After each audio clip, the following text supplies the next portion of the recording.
Hello masters, welcome back to JoanMedia. Today we are going to talk about how you can integrate Python with Selenium WebDriver using the Pytest library as a test framework. As you can see in this public repository that you can visit, I'll try to left the link in the description of this video.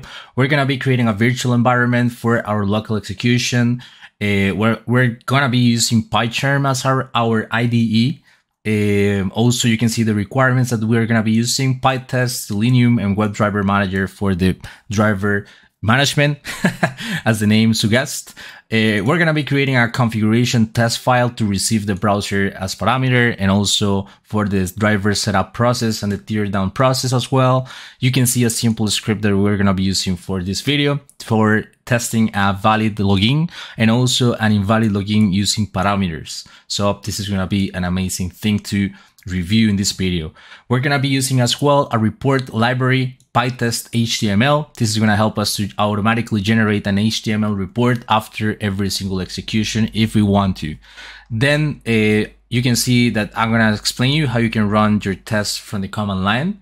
And at the end, we're going to be using Github Actions as our CI/CD tool. As you can see over here, I have an execution demo here, and we're going to be generating an artifact. And this artifact is going to be the HTML report that is automatically generated from the library that we installed before. Okay, masters, let's start the video installing Python. What you have to do is go to the official documentation here, read and look for the Python link that you have in the repository, download the latest or the safest version or the version that you need.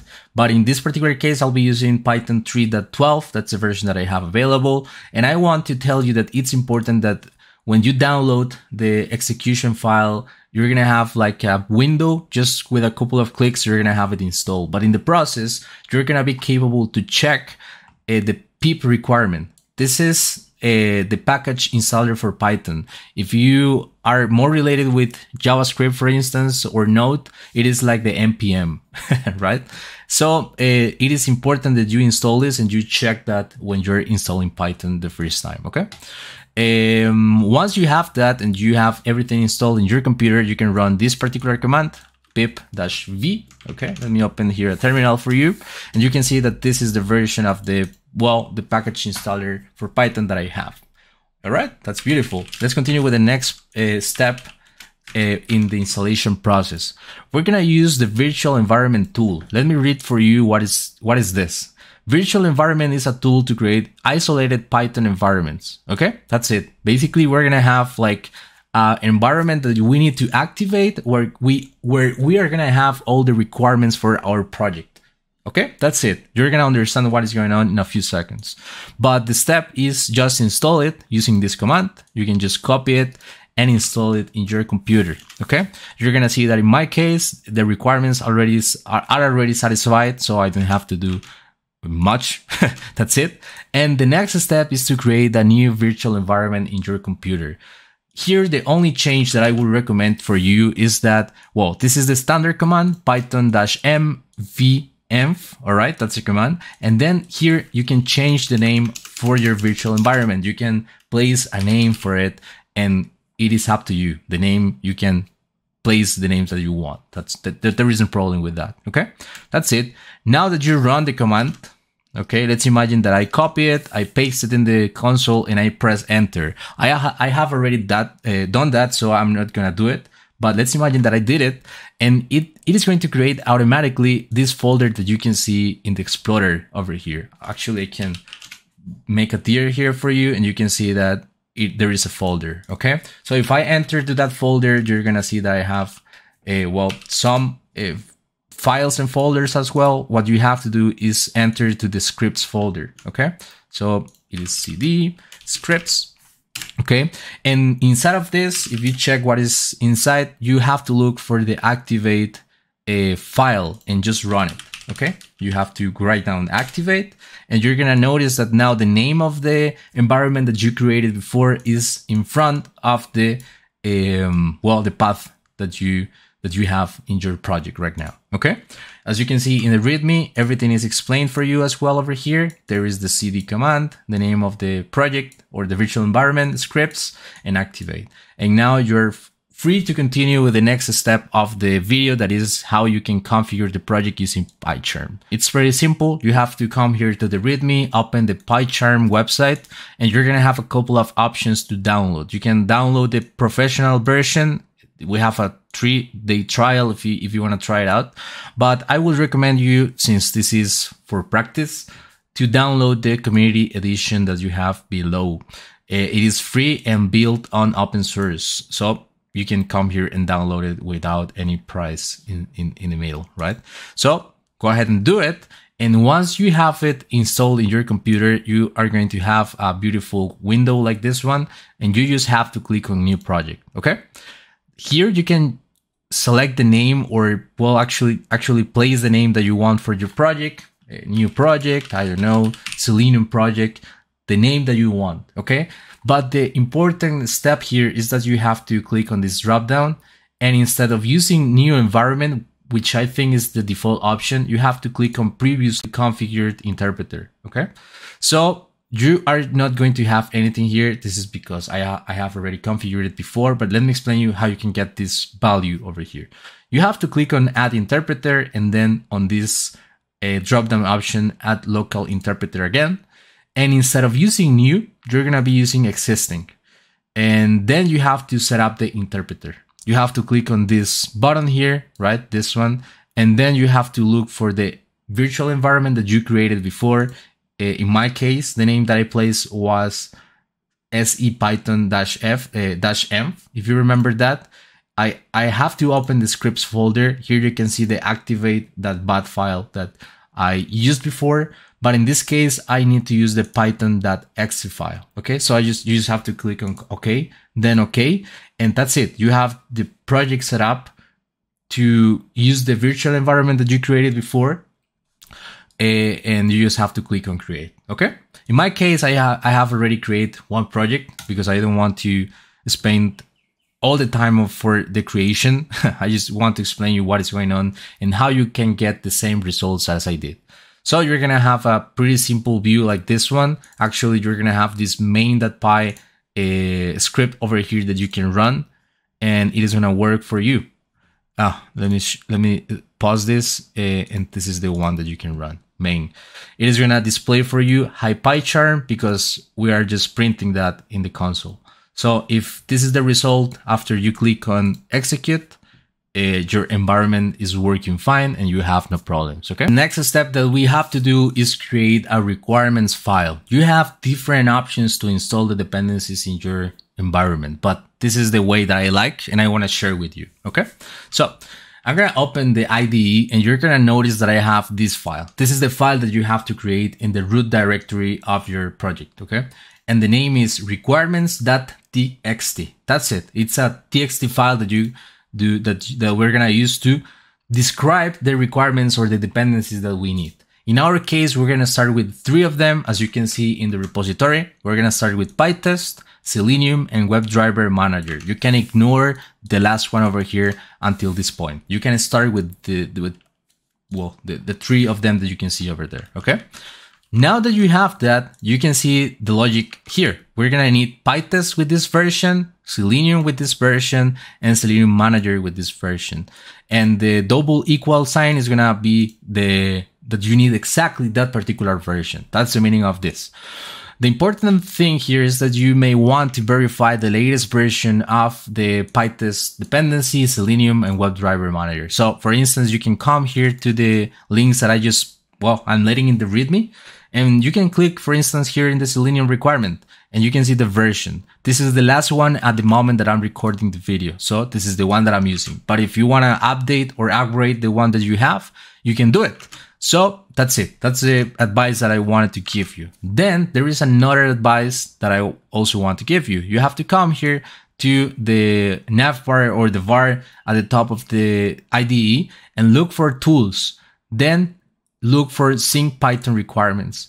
You're going to see that the package requirement file is going to be the one that we created, and change the value that you have in the versioning requirements to a strong quality. It is going to help you to get your requirements with the version that you want. Then click on OK. And also there is another detail that I want to show you and tell you. this is not the first time that I'm running or creating the requirements file, but when you are writing down the requirements, you're gonna have a similar message like this one. Package requirement, Pytest, or the package that you have, Pytest or Selenium WebDriver Manager, and the version that I'm pasting here is not satisfied. This is because I changed the requirement from 402 to 400. And of course, I don't have that library installed in my environment, okay? So what you have to do is click on this message here or this link, install requirements. So PyCharm is gonna make the work for you, and it is gonna install all the packages in your virtual environment, okay? So that's it, guys. If you want to do it in another way and you don't want to rely on the PyCharm, you can come here to the README, and at the bottom, at this moment of that I'm recording the video, because I think this README is gonna be larger. You may want to use this command, pip install r requirements, and this is gonna be well, pretty similar result than if I click on install the dependencies over here. Okay, I am giving you the options, and you can choose the best for you. Okay, that's beautiful. Let's continue with the next part of the video, which I think is configure the conftest file. Okay, masters, let me explain you what is going on with the next part that you have to do if you want to get a project like the one that I created step by step. And it is create a configuration test file, a conftest file. Okay, the first thing that I did is to create a tests folder. Okay, so you have to open PyCharm, create the tests folder over here, and create this beautiful file, which is conftest.py. Beautiful, right? Once you have that, you can go ahead and check the tests and conftest file in my repository if you want to check it out and follow the same lead that I'm trying to explain here. So I just wanted to tell you that. And basically, I'm importing what I need. I need Pytest, I need WebDriver from Selenium, I need the Chrome service and the WebDriver Chrome service as well, the manager. The same for Firefox and the Github Driver Manager. And I need as well an option to configure the Chrome headless mode if I want to use it or not. I'm going to explain you what is the headless mode with an example in a few seconds. Okay. Then I'm going to use this particular function, which is Pytest add option. Let me open the official documentation to explain you why I'm using this. I'm using this function to pass different values to a test function depending on the command line option. So what I'm trying to look is for, if I come here to the terminal and I use, for instance, the browser flag and I send Chrome, I want Pytest to know that I want to execute Chrome. And if I want to use Firefox, I want Pytest to be aware of this and use Firefox, okay? So using this function that you can see over here is the way of how you can do it. And it is based on the official documentation. If you want to take a look of how it works or extra details, it's in the repo for sure. Right now, it is expecting to receive browser, Chrome, or Firefox. Ready? Okay, let's continue with the Pytest fixture. This Pytest fixture is a function, or it is a way to initialize test function. It is going to help us to initialize setup services, a state, or other operating environment. In my case, I'll be using this fixture to set up the driver instance and the tear down process for our drivers. Okay, that's it. Let's continue with the driver function for this fixture. It is going to receive request as parameter. You may be wondering why or not, but the reason is that this is the way of receive the option that I'm sending from the Pytest add option. Okay, so this is a requirement request. Then I created a browser here, variable named browser, and it is going to receive, well, the value that I'm sending by console. If it is Firefox, it is going to be Firefox for browser. And if this is Chrome, I'm going to be getting the Chrome from the request. over here, and I'm assigning that value to the browser variable, right? Beautiful. Then I'm instantiating or actually creating the driver variable at the beginning. And then I'm creating the options for Chrome in case I want to use headless or not. Okay. I'm going to explain you when I'm executing our tests, what happened if I add the headless argument or not. Let's keep it simple right now. Then I'm going to start with the setting up process for the driver. So in case the browser value that I'm sending in the console is Chrome, it is going to create a new instance of Chrome. And the WebDriver manager is going to take care of the installation process of the WebDriver. So we didn't have to take care about it. That's it. Also, you can see that after the comma, I'm sending options. If I want to run this in headless, I can just get rid of the comment here and it is going to use headless mode or not. I'm going to stay without the headless mode to show you the difference in a few seconds, okay? Then if the browser is Firefox, it is going to start the Firefox service and it is going to install the driver using the WebDriver manager. And that's it, guys. I guess it's pretty simple, right?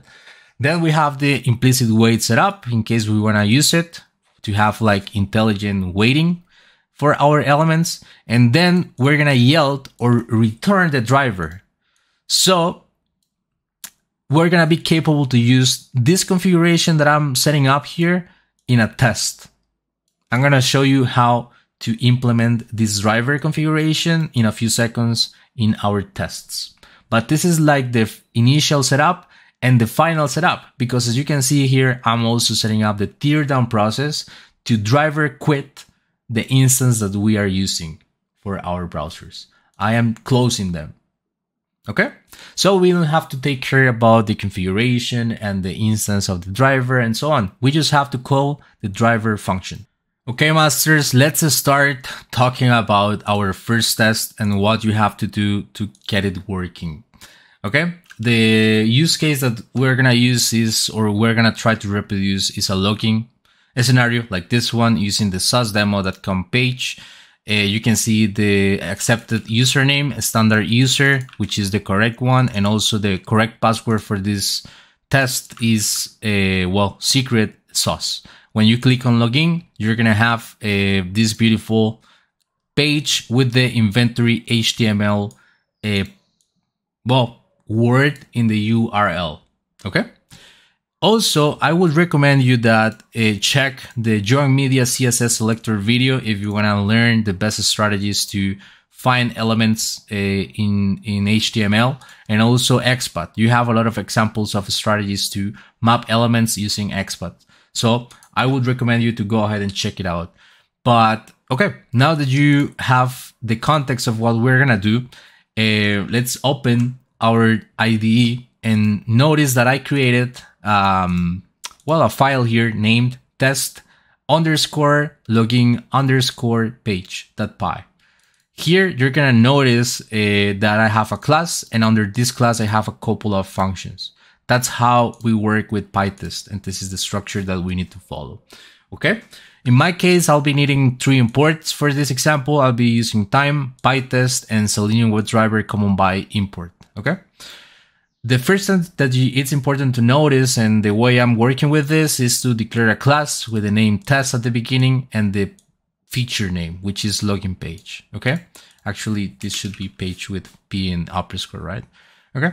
Then if you notice, I'm going to try to explain you the first test that I have here. Then I'm going to jump in the second one. But the first thing that we're going to do is notice that this function is going to receive self and the driver. Driver is the configuration that we have done in the Pytest fixture named driver. And if you remember, this driver function is going to yield the driver with all the configurations that we did before based on if we send Chrome or Firefox in the console. Okay. So, and also it is going to make the tear down process quitting the driver as well, right? That's important. So, now that we understand that it is going to receive the driver fixture that we created before, everything is set up, it is just a matter of interact with the page now. So the first thing that we have to do is driver.get. As you can see, get is going to help us to load a web page in the current browser session. So I'm just saying that I want to visit this particular source demo page, which is the one that I showed you before. Then I want to type a username. I created a variable named username input, which is going to be representing this input username here. And I'll be using this command, driver.findElement by ID and username. Why this username keyword? Because if you check, the ID attribute that I have in the HTML is username. So I'm just sending this to as the second parameter to find an element by ID. Beautiful, right? Great. Then we have type password. I'm sorry. Let's go back to username. Now, once you have the selector done, then you have to use the command username input, which is the selector or the variable name, and you can use send keys to type something. So this is the value that I want to type, which is a standard user over here. Okay. Then I'll do the same process for password. Locate the element, assign it to the password input, and send the keys secret sauce for a valid login scenario. Okay. Then I'll be using the same strategy for the login button that I have to click here. Okay. And you can see that the process is the same. I'm creating a variable name login button, and I'm looking for the ID login button. And then instead of sending keys, because I don't want to type on a button, I just have to click on it. Beautiful, right? And if you remember, when I enter the correct username and the correct password, you can notice a change in the URL. It changes from source.demo to source.demo/inventory.html. And I want to make a validation of the URL in this particular demo. So you can see a validation here. I'm going to create a variable named actual URL. And how I can get the value of the URL using the driver.current URL method, or method in this case. And I can make an assert. Assert is the way of how you can prove something is good or not, depending on an expected result with an actual result. So I want to make sure that the actual URL is the same than the expected, which is this one over here with the inventory HTML at the end. Okay, masters, let me place some time slips in the middle. This is not a good practice, but it's the best way to show you that I am visiting, I am doing the interactions with the page. This is not a good practice, but if you want to see what you're trying to do with Selenium, if I don't place these time slips in the code, it is going to happen so fast that you are not going to see anything. So I want to show you at least that the Chrome browser is opening and every single action is happening. Let me show you this. It opens sourcedemo.com, type standard and the password, click on login, and this is the inventory HTML. You can see as well that in the execution, everything has passed and it was using Chrome driver. Okay, this is important. I think that I haven't explained this, but how the driver is Chrome, because I haven't show you or explain to you how you can use Chrome or Firefox. In PyCharm, we have these options, these configurations at the top of the program. And as you can see, I have a couple of configurations named login page Chrome and login page Firefox. If I run this, you're going to notice that now this is going to open Firefox. Okay, let me show you this. It is waiting. Let's wait for a few seconds. But now you can notice that this is Python and we're running the same test to Python. Actually, in the console, you can see a Firefox driver as well. How you can send the parameter in the console using the configurations helper that we have here in PyCharm. It's very easy. You have to come here to edit, this drop down, edit configurations, click on plus here and select Pytest. You can select a name for this, okay? And also the key here is that in additional arguments, you have to send the command browser or the flag browser equal in Chrome or Firefox, depending on what you want to use. So you can create one for Chrome and one for Firefox if you want to, okay? So I'm gonna delete it and let me show you that that's why it was using Chrome and Firefox depending on the configuration, browser Firefox and browser Chrome. That's the flag that you have to use. Also, there is another important detail. You have to make sure that the Python interpreter here is the one that you created for the environment. Okay, so make sure that you have this selected. Then you click on OK, and you can select Firefox or Chrome to make a local execution based on what you need to execute. So now here we have again the Chrome browser. There is another detail, another important detail that I want to explain you, because I think I mentioned it before. In the reports, in the conftest file, if you remember, I am not using headless mode. I'm gonna get rid of the comment, and I am going to run Chrome. The headless mode is going to run Chrome, in this particular case, the browser in headless mode. It means that we have no UI displayed in our computer. Right now, I didn't see anything, but you can see that the process has finished and all the tests work correctly. The reason of this is because I'm using headless mode.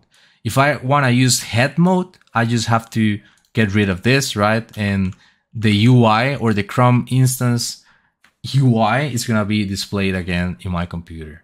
That's the difference. And this is the configuration that you have to use if you want to use headless mode or not. Why this is important? Because commonly in CI/CD, we do not use head mode. Okay, masters, let me give you an insight about the next test scenario. We're going to test a couple of them. Let's imagine that I enter an incorrect user and an incorrect password. Okay, I'm going to click on login, and we're going to have an error.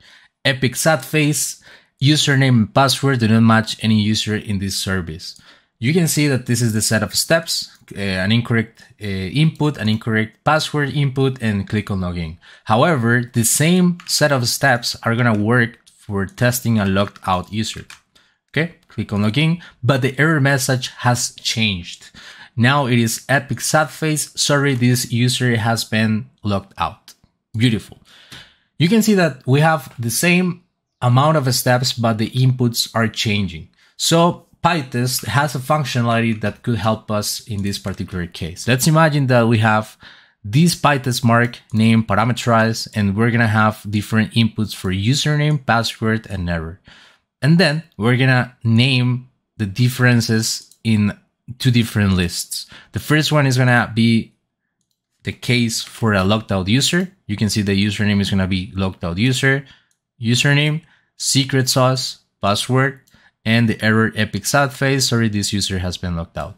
And the second case is going to be invalid user as the username parameter, invalid pass as password parameter, and the error epic sad face username has been and password do not match any user in this service. We're using a couple of set of parameters to for testing. And the next step to get these values in our test is going to create the parameters as parameters in the function. Okay, so you can see that this function is going to receive self, the driver configuration, and also username, password, and error that comes from the mark parameterized. Okay, now you can also notice that instead of sending a particular username using a simple string here, we're going to use the username parameter, the password, and I'll be checking the error depending on the context using the variable over here. So what is going to happen when we run this test? We're going to have two instances of the same test, but using two different set of arguments. So we're going to have two executions per browser. Okay, so let's run it and let's prove that this is correct. Let me click or open the time slip here to show you that this is working. And let's do it. I'm going to run this in Chrome, and Chrome is displayed here. You can see it. So the first scenario is going to be that the logged out user is correct. You can see this is working fine. And then using the same set of arguments or the next set of arguments, we're going to have another instance of Chrome. But now it is going to be an incorrect username and password.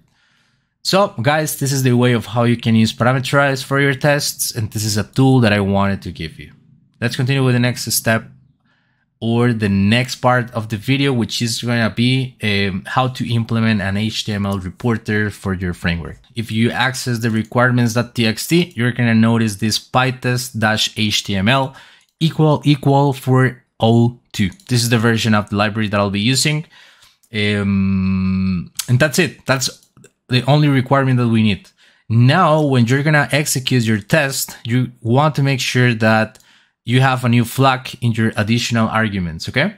And here, what you have to do is add this flag HTML, okay? And then after the equal, you have to specify the folder that you want to use to store your report and also the name of it. So right now, I want to use the name automation report cron under tests/reports. The same for the Firefox browser. Let me show you this. There it is, the same strategy, HTML, the flag, and the only difference is that when I execute a Firefox browser, the report name is gonna match to Firefox, okay?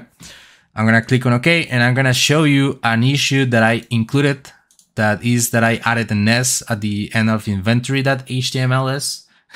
So obviously it is not gonna work, but I wanna show you the error message. And well, the first thing that I want to show you is that the test is working, the assertion is working.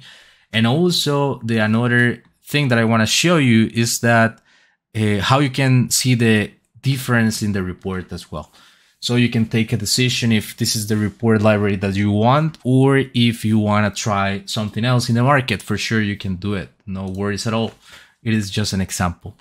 In the meantime, I would like to request your like in this video. Please subscribe to this beautiful channel. I hope that you're enjoying this. And I think it's pretty much what I wanted to request to you.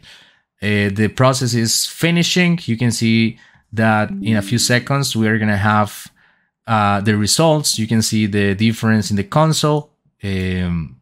Actually, the difference is the S in the HTML here. But now let's open the report. You can see that under tests, reports, I can open this using the browser Chrome. And here it is. We have a beautiful HTML report with all the information that we need, generated on this date and time by Pytest HTML with this version, environment Python, platform, blah, blah, blah, packages, blah, blah, blah. And here is the summary. We have a failure in the first test and 2 tests passed. If we check the failure, you can see the difference here, the S that is not expected for sure, but it was just an example, right? So now that you have this integrated, let's configure this in GitHub Actions so you can get demo for a CI/CD execution.